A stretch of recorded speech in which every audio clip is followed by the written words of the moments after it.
Tori. All right, Tim, thank you so much for joining us. I appreciate you being back with us. Let's start with this news out of Arizona, right?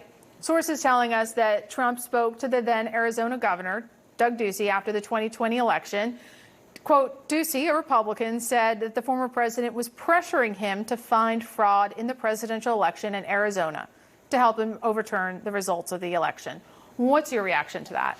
So that doesn't sound too surprising to me. I mean, that was really the effort throughout that time, was to go to the states and try and get them to do investigations to find fraud, which is, of course, always the risk when you ask somebody to do an investigation and find fraud is if there is fraud to be found.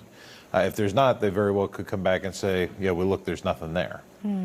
So there's nothing about that particularly surprises me, and the specific words of, find fraud, that's what you would want somebody to investigate, look at.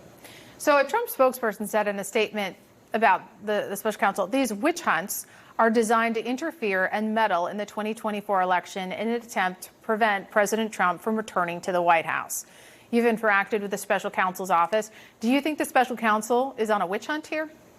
Well, I do think that, they are engaging in investigation. I think that some of the things that they're doing do exceed what you would normally see from a professional prosecutor's office. And so witch hunt is not a word that I like to use, but I do think that some of the things that they could be doing would be more professional and ethical than what they are doing. Like what?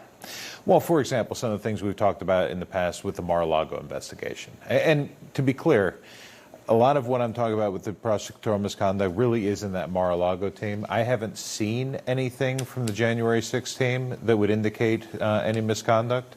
While I may not have agreed with everything that they were doing, that is an investigation that's run by professional, experienced criminal prosecutors.